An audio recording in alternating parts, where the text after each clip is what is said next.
So donor area includes both sides and the back of the scalp.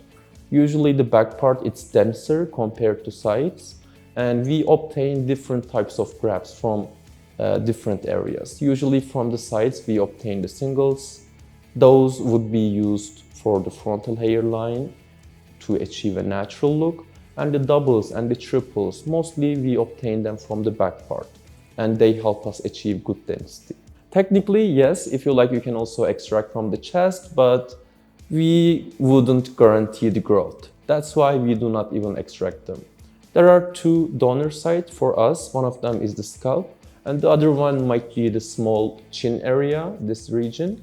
And besides these two, since other hairs from other body parts, they do not grow well, we do not even extract them. Because we want to guarantee the growth of those grafts.